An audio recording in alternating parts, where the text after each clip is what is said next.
میں کہا کرتا ہوں ادھار کا کاروبار کوئی کاروبار نہیں، نیری ذلت ہے، نیری خجالت ہے، اور نیرا ڈپریشن اور ٹینشن اور بلڈ پریشر ہے۔ میرے نبی جس کے سر پر ادھار ہوتا تھا اس کا جنازہ نہیں پڑھتے تھے۔ حرام ہے، ناجائز ہے ادھار لینا، سود حرام ہے۔ ادھار ساری زندگی میرے نبی نے اٹھایا، اور جس وقت آپ دنیا سے جا رہے تھے آپ کی زیرہ رہن رکھی ہوئی تھی، نہیں چھڑوا سکے۔ 3-4 من جو کے بدلے زیرہ رکھی تھی یہودی کے پاس، نہیں اٹھا سکے۔ لیکن کوئی آ جاتا، ہاں بھائی قرضہ ہے، کہ جی ہے، کہ تم خود پڑھاؤ، میں نہیں پڑھاتا۔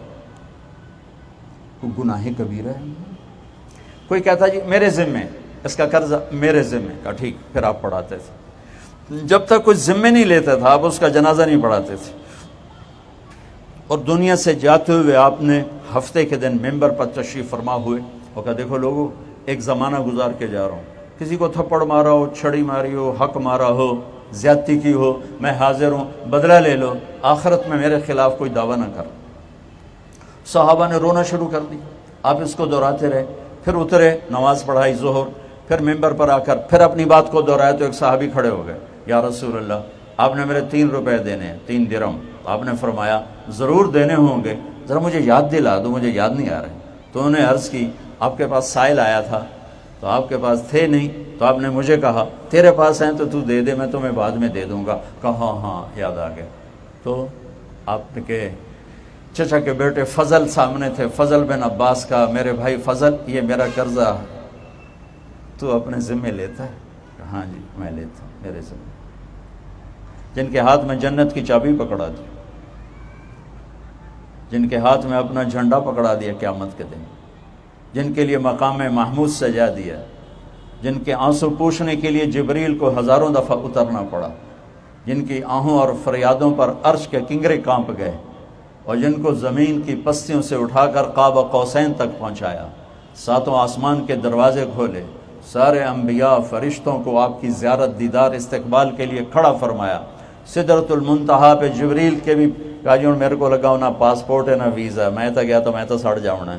تو جہاں جبریل کی بس ہوگی وہاں سے میرے نبی کی ابتدا ہوئی، اور اللہ نے اپنے حبیب کے لیے عرش کے دروازے کھلوائے، سارے پردے ہٹا کر آمنے سامنے ہو کر کہا السلام علیک ایھا النبی ورحمۃ اللہ وبرکاتہ۔ ہائے ہائے ہائے، میرے محبوب آپ کا رب آپ کو سلام پیش کرتا ہے۔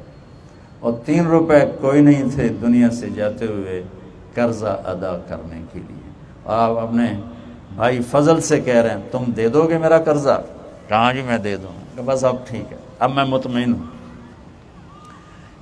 کہ آپ نے ادھار کی مذمت فرمائی کہ بازار امبیلنس ہو جاتا ہے، تجارت مصنوعی ہو جاتی ہے، ہر آدمی اپنی حیثیت سے بڑھ کے کام شروع کر دیتا ہے، جس سے کبھی قیمتیں کنٹرول نہیں ہوتی، اور جس سے مال ڈوبتے ہیں، نیتیں خراب ہوتی ہیں، اور ادھار پہ چلتا ہے لالچ کی وجہ سے کہ زیادہ پیسے پر چلا جائے گا، اور دوڑ کی وجہ سے پھر روزانہ گالی گلوچ گالی گلوچ گالی گلوچ۔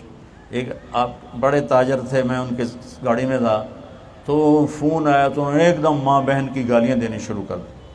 تو جب وہ فون بند ہوا میں نے کہا کیا ہوا، اتنی گالیاں کیوں دیں؟